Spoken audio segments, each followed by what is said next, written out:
ኢትዮጵያ ትፈርሳለች የሚል ስጋታችሁን ተውና ሌላ ስራ ስሩ። አሁን ኢትዮጵያ 9 ላይ ናት ማለት ነው።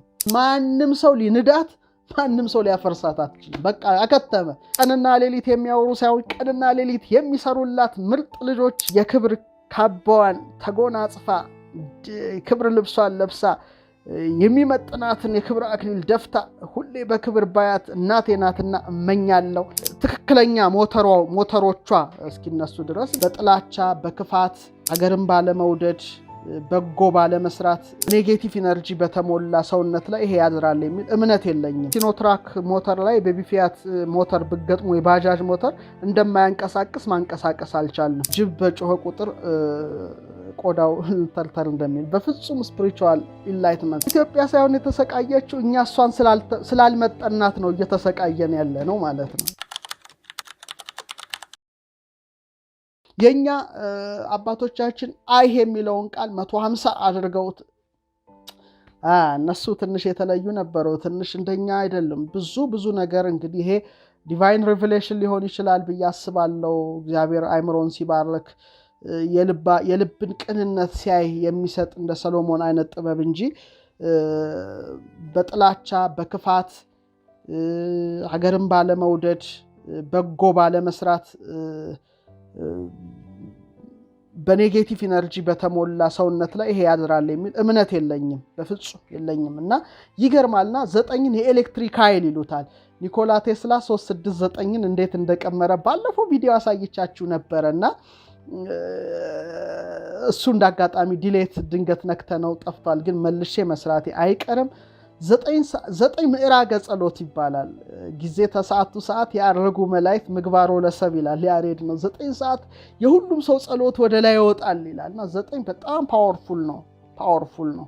ተፈጸመ የሚለውም ቃል 9 ሰዓት ላይ ነው የተነገረውና የኢትዮጵያ መነሻ ፊደሏ በ ሆኖ 9ኛ ላይ ይሰጣል። ይሄን ስነግራችሁ ደግሞ በጣም አንድ አስገራሚ ነገር ልነግራችሁ ፈለኩኝ። ማንኛውንም ነገር ከ9 ጋር ደምራችሁ ውጤቱን ስታዩ ምን ይሆናል? ለምሳሌ 9 ሲደመር 1 10፣ 1 ሲደመር 0 1 መልሶ ይሰጣቸዋል።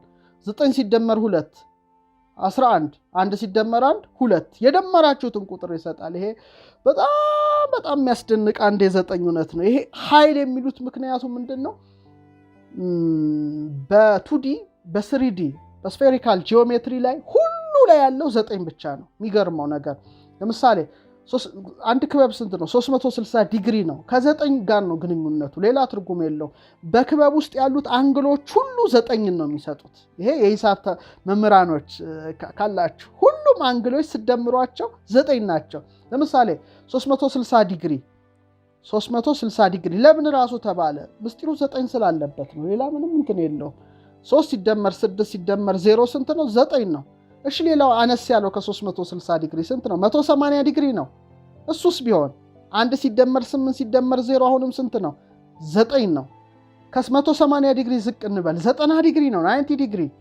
9 ሲደመር 0 አሁንም 9 ነው። ቀጥለን እንውረድ። እሺ 45 ዲግሪ ነው። 4 ሲደመር 5 አሁንም ስንት ነው? 9 ነው። ቀጥለን እንውረድ፣ ትንሽ እናሳነሳት፣ 22.5 ዲግሪ ነው። 2 ሲደመር 2 ሲደመር 5 አሁንም 9 ነው። እናንሳት፣ ትንሽ እንነስ ደግሞ ከዚሽ ግማሹን 11.25 ዲግሪ 1 1 2 5 ስደምሩት አሁንም ምንድን ነው? 9። ይሄ ከባድ እኮ ነው። በክበብ ውስጥ ባሉት አንግሎች ሁሉ ያለው 9 ነው። ምን ማለት ነው? ይሄ ማለት ነው ምን ያህል ታላቅ ቁጥር እንደሆነ ማየት እንችላለን። ዓለም ሁሉም ነገር ሰማዩ ምኑ ሁሉ ቀመር አለው፣ የራሱ ቁጥር አለው። እነዛ ቁጥሮች በጣም አስገራሚ ቁጥሮች ናቸው። ወደዛ ውቅያኖስ ውስጥ አላስገባችሁም፣ ምክንያቱም ጥሩ ዋናተኛ ይፈልጋል። እዛ ዋና ውስጥ ለመግባት አይምሮም ጠንከር ማለት ስለሚያስፈልገው ነው። አሁን ግን ላይ ያሉትን እንደው ላይ መንቦጫ እንትን ላይ ነን እንጂ ዲቴል እንዳልገባን አሁንም ልነግራችሁ ፈልጋለሁ። በመደበኛ ፖሊጎን ውስጥ ያሉት ውስጣዊ አንግሎች ሁሉ መጨረሻቸው 9 ነው። ሚደንቀኝ ደግሞ ይሄ ሁሉም ፖሊጎኖች ይሄ ደግሞ እኔ እንጃ ያንዳንዱ ቅርጽ ሲቀመር መልሶ 9 ሲያመጣ ምንድነው ትሉታላችሁ? እያንዳንዱ በ3 ማዕዘን 4 ማዕዘን 5 ማዕዘን 6 ማዕዘን 9 ማዕዘን 13 ማዕዘን ድረስ ብትሄዱ ቁጥሩ 9 ነው። በተለይ ሂሳብ ሰዎች በደንብ ማስታወሻ ያዙ። ለምሳሌ የሶስት ማዕዘን ትራያንግል ዲግሪው ስንት ነው? 180 ዲግሪ 180 ዲግሪ። 1 ሲደመር 8 ሲደመር 0 አሁንም 9 ነው። አራት ማዕዘን ትዝ ይላችኋል ሂሳብ ስንማር ኳድራተራል ስንት ነው? 360 ዲግሪ። 3 ሲደመር 6 ሲደመር 0 አሁንም ስንት ነው? 9 ነው። 5 ማዕዘን ፔንታገን 5 ማዕዘን ነው። 540 ዲግሪ ነው አይደለ? ፔንታገን። ስለዚህ 5 ሲደመር 4 ሲደመር 0 አሁንም ስንት ነው? 9 ነው። 6 ማዕዘን ሄክሳገን 900 ዲግሪ አይደለም፣ ሄክሳገን ወደ 720 ዲግሪ ይጠጋል ነው የሚሉት ተመራማሪዎች። ሄክሳጎን 720 ዲግሪ ነው። 7 ሲደመር 2 ሲደመር 0 አሁንም ስንት ነው? 9 ይሰጠናል። ይሄ የሚገርም ነው። ሌላው 7ኛው ማዕዘን የምንለው ሄፕታጎን ነው። ሄፕታጎን 900 ዲግሪ ነው። በቃ እሱማ በቃ አለ። 9 ሲደመር 0 ሲደመር 0 አሁንም 9 ነው። 7 ማዕዘን ምን ይባላል? ሄፕታጎን ይባላል። 7 ማዕዘን ሄፕታጎን 900 ነው፣ አስልቼዋለሁ። 8 ማዕዘን ኦክታጎን ይባላል። 1080 ዲግሪ ማለት ነው። 1 ሲደመር 0 ሲደመር 8 ሲደመር 0 አሁንም ስንት ይሆናል? 9። በጣም ህፃናት በደንብ ተሳተፉበት። 9 ማዕዘን ኖናጎን ይባላል። 1260 ዲግሪ ነው፣ የታወቀ ነው። 1 ሲደመር 2 ሲደመር 6 ሲደመር 0 9 ነው። 10 ማዕዘን ዴካጎን ይባላል። 1440 ዲግሪ ነው። 1 ሲደመር 4 ሲደመር 4 ሲደመር 0 አሁንም 9 ይሰጣል። 12 ማዕዘን ዶዴካጎን ይባላል። እንግዲህ ቅርጹን ባሳያችሁ ደስ ይለኝ ነበረ። እንግዲህ 1800 ዲግሪ ነው። 1800 ዲግሪ 10 ማዕዘን 12 ማዕዘን 1 ሲደመር 8 ሲደመር 0 ሲደመር 0 ምን ይሆናል? 9 ይሆናል። 9 ይሆናል። የሚገርም ነው። አሁን ምነግራችሁ ግን እጅግ የምትደሰቱበት ነው። እስካሁን የነገርኳችሁ እጅግ ያረካችኋል፣ እጅግ ያስደስታችኋል፣ በምስጢር ያላቀቃችኋል። አምናለሁ፣ አውቃለሁ። በተለይ ደግሞ ብዙ ጥናቶች እንድታጠኑ፣ በዚህ ላይ የተጠኑ በጣም ብዙ ጥናቶች አሉ፣ እንድትመረምሯቸው፣ እንድታነቡ ጋብዛችኋለሁ። ኢትዮጵያ ስትቀመር እሷም 9 ናት። ኢትዮጵያ አንድሮሜዳ ላይ ያስፈረናታል። የሚወክለው ምንድን ነው? 40 ነው አይደለ? እንግዲህ ቁጥሩን እዛ ላይ ስላለ አሁን አልመጣበትም። 10 ነው። የ90 ይወክላል። 400 ይወክላል። የ90 ይወክላል። 40 ሲደመር 10 ሲደመር 90 ሲደመር 400 ሲደመር 90 630 ይሆናል። 630 ደምሩታ። 6 ሲደመር 3 ሲደመር 0 ምን ይሆናል? 9 ይሆናል። ኢትዮጵያ 9 ላይ ናት ማለት ነው። ይሄ ምን ያመለክታል ብትሉ ማንም ሰው ሊንዳት፣ ማንም ሰው ሊያፈርሳት አትችልም። በቃ አከተመ። ኮዷ 9 ነው በኢትዮጵያ ቀመረ ፊደል። 9 ደግሞ ምን ያህል ፓወርፉል መሆኑን በሁሉም አንግል ውስጥ ያለ፣ በሁሉም ቅርጽ ውስጥ ያለ የዲግሪ ልኬት መሆኑን፣ ኢነርጂ መሆኑን አይታችሁታል። ኢትዮጵያ ቀመሯ ሄዶ 630 ሆነ። 630 ደግሞ አንድ እጅ ስታወርደው 9 ሆነ።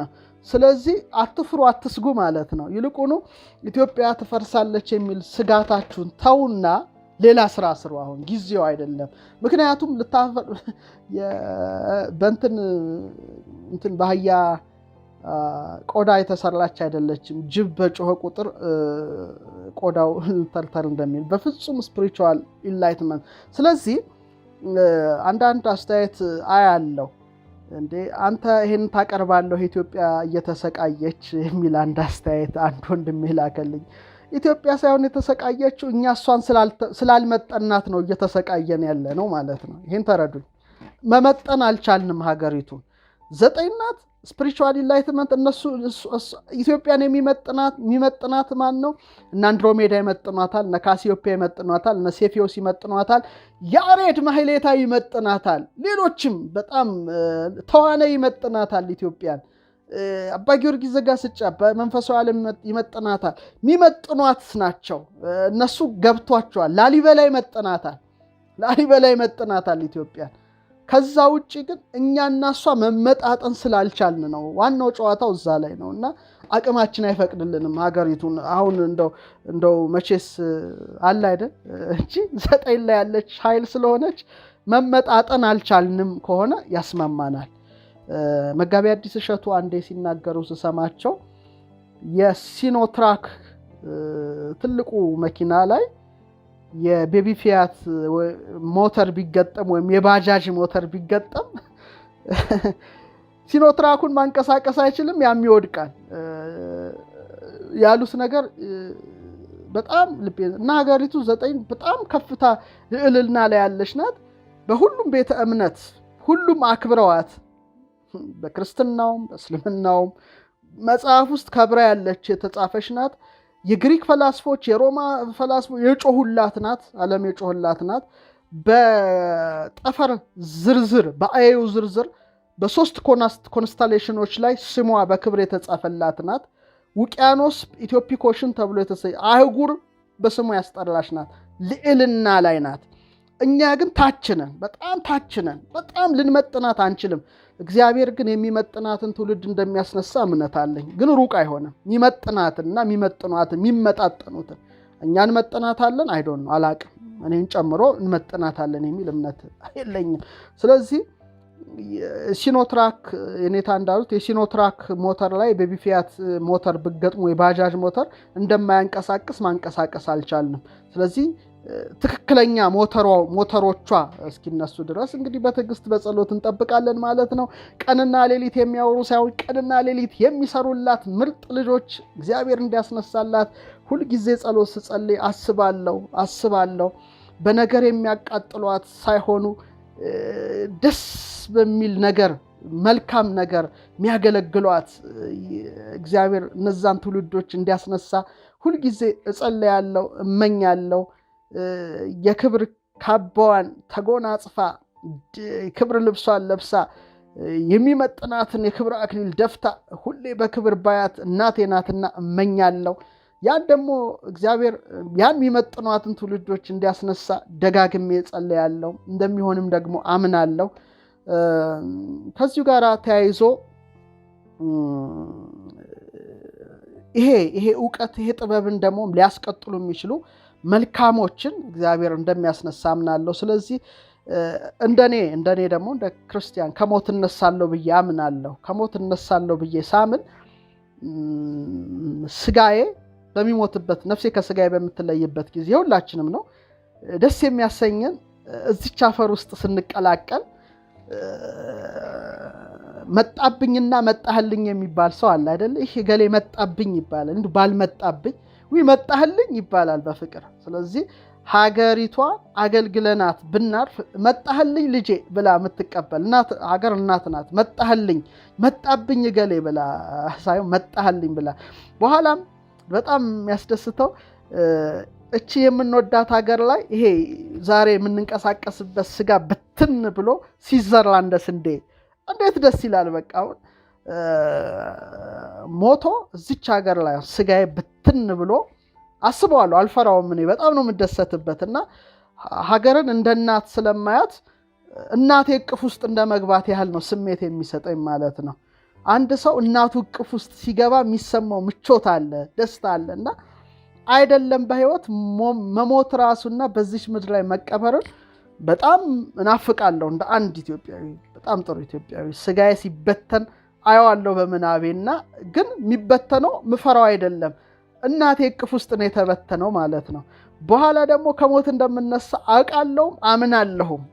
አንድ ክርስቲያን ስነሳ ደግሞ ከዚቹ ምድር ላይ የተበተነ አፈር የሆነ ስጋዬ እንደገና ሲሰበሰብና ነፍሴ ተዋህዳው እንደገና ብድግ ብሎ በዘላለማዊነት ሲኖር አፈሯን ይዤ አፈር የሆነው ስጋዬ አፈሯ ጋር የተቀላቀለው ስጋዬ እንደገና እንደምነሳ ስለማምን ከሞት በኋላ በቀጣይም ህይወት አብራኛለሽ መሆኗን ሳስብ ደግሞ እችን ሀገር በእጅግ ወዳታለሁ። ኢትዮጵያ 630 ቀመር አላት። 6 ሲደመር 3 ሲደመር 0 9 ናትና የሁለተኛው ወንዝ ስም ጊዮን ነው። እሱም የኢትዮጵያ ምድር ይከባልና ገነትን ከሚያጠጡ ፈለገ ጊዮን የተከበበች እዚች ሀገር መወለዴ ኩራቴ ነው፣ ድምቀቴ ነው። ይሄ የሚገባቸው ህፃናት ብቻ እንደሆኑ እረዳለሁ። ይሄ አሁን የተናገርኩት ቃል አዋቂዎች ላሉት ላይገባ ይችላል፣ በትክክልም አይረዱኝም። ግን ህፃናቶቹ በደንብ እንደሚረዱኝ እረዳለሁ።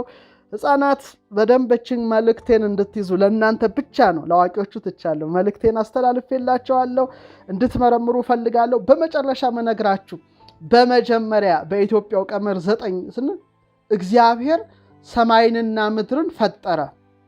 ሰማይንና ምድርን ፈጠረ። ሰማይንና ምድርን ፈጠረ ይላል። ስንት ሰማያትን ፈጠረ? 7ቱን ሰማያት ፈጠረ። ጽርሐ አርያምን፣ መንበረ መንግስትን፣ ሰማይ ውዱድን፣ ኢየሩሳሌም ሰማያዊትን፣ ኢዮርን፣ ራማን፣ ኤረርን ፈጠረ። በጣም ያስደስት ነገር ነው። እኔ እንጃ ዛሬ ይሄንን ሳስተላልፍ በጣም በጥሩ የደስታ ስሜት ውስጥ ሆኜ መሆኔ ከፊቴ ይነበባል። ደስ ብሎሃል እያላችሁ አስተያየት እየሰጣችሁኝ በጣም አላውቀውም። በጣም በጥሩ የደስታ ስሜት ውስጥ ሆኜ ነው ማቀርበውና ይህን ደስታዬ እንደምትጋሩት እምነት አለኝ። ከማጋራት የበለጠ ደስታ የለምና ሼሪንግ ኢዝ ሃፒነስ፣ መጋራት ደስታ ነው። ክቡራን ተመልካቾቻችን በጣም ስለ ኢትዮጵያ ሳቀርብ ይህን ቀመር ሳቀርብ ውስጤ በጣም በታላቅ ደስታ ውስጥ ነው። ይሄን ደስታ በገንዘብ ላገኘው አልችልም፣ በምናምንም ነገር ይሄ ምንም ልለው አልችልም። በጣም በጥሩ ደስታ ውስጥ ነኝ ያለሁት ማለት ነው። እና አሁን እንቁጠር። ሀ1 ለ2 ሐመሯ 3 መ4 ንጉሱ ሰ 5 ረ 6 እሳቱ ሰ 7 እሳቱ ሰ 7 7ተኛ ላይ ሰፈረች ሰ ማለት ነው። ምክንያቱም ሰማይንና ምድርን ፈጠረ ሲባል 7ቱን ሰማያት ፈጠረ ነው። ስለዚህ 7ቱን ሰማያት ለመወከል የሰተራ 7ተኛው ላይ ሰፍሯል ማለት ነው። እነ ፊደል ይቀነሱ ይሄንን መቼም ጆሮ አይሰሙትም አያውቁትም። 7ቱን ሰማያት ተወክላለች። ሌላው 7ቱን ዕለታት ተወክላለች። ከእሁድ እስከ ቀዳሚት ያሉትን በ7ተኛው ዕለት አረፈ አይደል የሚለው 7ተኛ ተራ ላይና ሳምንትን ለመወከል ማለት ነው። 7ቱን ዕለታት ለመወከል የኢትዮጵያ ሰዎች እሁድን በፀሐይ ወክለዋል። ሰኞን በወር በጨረቃ ወክለዋል። የብራናውን እስቲ ላሳያችሁ። አንድሮሜዳ ላይ አይ ቲንክ ሳልናሰፍረው እንደማንቀር ሙሉ እምነት አለኝ። ወይም ብራናውንም ሌላ ቀን ላሳያችሁ እችላለሁ። ብዙ የቁጥር መጽሐፎች አሉና ሰንስና ሰላ አይ ቲንክ እዚህ ላይ አሰፈርኩት አላሰፈርኩት አላውቅም። ሃን በእሁድን ሃ ግዕዝን በእሁድ ይመስሉታል። እሁድን ደግሞ ሲያስተያዩ ከፀሐይ ጋራ፣ ቀጥለው ደግሞ ሁ ካዕቡን በሰኞ ይወክሉታል ከጨረቃ ጋራ። ሂ ሳልስ ሶስተኛዋን በአጣርድ ይሏታል፣ ሜርኩሪ ማለት ነው። ሃሁ ሂ ሃ ራቧን ሃ በረቡ ይመስሏታል። ቀጥሎ በዝሁራም ወይም በቬነስ ማለት ነው። ሃ ሄ ህ ሆ አይደለ። ቀጥሎ ሄ ሐምስ በሐሙስ ይወክሉታል፣ መሪህ ይሉታል፣ በማርስ ይወክሉታል ማለት ነው። ህ ሳድስ በአርብ ይወክሉታል በስድስተኛው ዕለት። እሱን ደግሞ ዘውቱ መሽተር ይሉታል፣ በጁፒተር ይወክሉታል። ሆ ሳብ በዙሃል በሳተርን ይወክሉታልና አቤት እነዚህ ሰዎች እኮ የተለዩ ሰዎች ነበሩ። በእነሱ ዘመን ምን አለ ብንወለድ። እናታቸው እንደዚህ ዝም ብለን እየበላን እየጠጣን የምንሞትበት ሳይሆን በጥበብ ከሚራቀቁ ሰዎች ጥበብን እየቀሰምን በምስጢር እየተራቀቅን ምንኖርበት ዘመን እናፍቃለን። ቀጣዩ ልጆች ግን ያደርጉታል የሚል እምነት አለ። ሌላው ሰዎች ነን። ሰው ማለት 7 ማለት ነው። የሰው ኮድ 7 ነው። 4ቱ ባህሪያተ ሥጋ እሳት፣ ውሃ፣ ነፋስ፣ መሬት በኋላ አመጣላቸዋለሁ። የነፍስ ባህሪያት ለባዊት ልብ ማድረግ፣ ነባቢት መናገር፣ ሕያዊት ሕያው ሆና መኖር 7 ማለት ነው። ሰብኒት ባህል በእንተ ፍጥረተ ጠባያቲሁ ይባላል። ሰው መባሉ ስለ ጠባዮቹስ መሰናሰል ነው። ስለዚህ ሀ1 ለ2 ሐመሯ 3 መ4 ሰ5 ረ6 7 ሰውን ወክለዋል ማለት ነው። አባቶቻችን የሚገርሙ ናቸውና በመጀመሪያ እግዚአብሔር ሰማይንና 7ቱን ሰማያት ለመወከል አደረጉ። በመጨረሻ የምነግራችሁ ምድርን ፈጠረ ይላሉ። ምድርን ፈጠረ ሲሉ 4ቱን ባህሪያተ ሥጋ ማለት ነው። 4ቱን ባህሪያተ ሥጋ እሳትን፣ ውሃን፣ ነፋስን፣ መሬትን ይዛለች ምድራችን አይደል? በስነ ፍጥረቱ ትምህርት ምን አለ?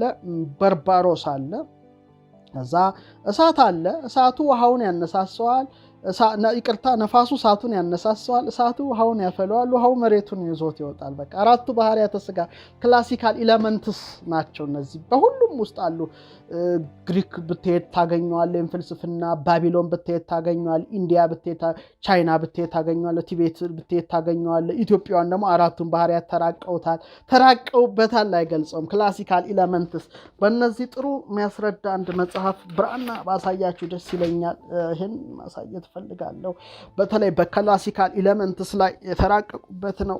እስቲ ምናልባት አላቅም ይታያችሁ ከሆነ እኔ እንጃ፣ ግን እስቲ ለማሳየት እሞክራለሁ። በተለይ እሳት፣ ውሃ፣ ነፋስ፣ መሬት እነዚህ ሁሉ እንዴት እንደተሰናሰኑ እዚች ምድር ላይ ሁሉም ነገር ደግሞ ከመላእክትና ከነፍስ በቀር አራቱ ነገሮች የሌሉት የሉም። በጣም የሚገርማችሁ ነገር ይሄ ነው። ሁሉም ነገር ይሄ ነው። ሁሉም ተራቋልና ምናልባት አላቅም ይታያችሁ ከሆነ ስክሪኑ ላይ ለማሳየት እሞክራለሁ። በተለይ ስለ አራቱ ባህሪያተ ሥጋ ይታያችሁ ይመስለኛል። በጣም ሰፊ ነገር ነው ያለው። ለማንኛውም ዝርዝር ውስጥ ካልገባም እዛ ውስጥ ግን ምድር ማለት ነው። ምድርን ፈጠረ አሉ። ምድርን ፈጠረ። ሰባቱን ሰማያት ስለፈጠረ የሰን ቦታ ሰባት አረጉና ምድርን ፈጠረ ሲሉ ደግሞ አራቱን ባህሪያተ ሥጋ ነው። ምድር አራቱን ክላሲካሊ ነባር ንጥረ ነገሮችን የያዘች ስለሆነች 1 ለ2 ሐመራዋ 3 አራተኛ ውስጥ ገብታለች። አባቶቻችን በጣም ክብር ይግባቸው፣ የጥንቶቹ ክብር ይግባቸው ብዬ አስባለሁ። እነሱን እንኳን ልናማ ቀርቶ ክብራቸውን እንኳን ጠንጥቀን መግለጽ አንችልም። ቀጣዩ ትውልድ በስማቸው ቤተ መጻሕፍት ይከፍትላቸዋል። ቀጣዩ ትውልድ በስማቸው አደባባይ ይሰይምላቸዋል። ቀጣዩ ትውልድ በስማቸው የምርምር ጣቢያን ያቋቁምላቸዋል። ቀጣዩ ትውልድ በተለይ ሕፃናት የእናንተ ተራ ነው የሚቀጥለው ዘመን። ይሄ እንደምታደርጉት ደግሞ ሙሉ እምነት አለኝ። እንግዲህ ክቡራን ተመልካቾቻችን በዛሬው መርሃ ግብራችን ላይ እንግዲህ የመጀመሪያውን ላይ የዕብራይስጡን አነሳን። በተለይ በረሺት bara ኤሎሂም ሐሻማይም ቬኤት ሃአሬዝ የሚለውን አነሳን። ያ ደግሞ 999888777 መምጣቱን አነሳን። የኢትዮጵያውን አነሳን። ፈተሽ ነው፣ ተራቀቅንበት፣ መረመር ነው፣ እዚህ ደርሰናል።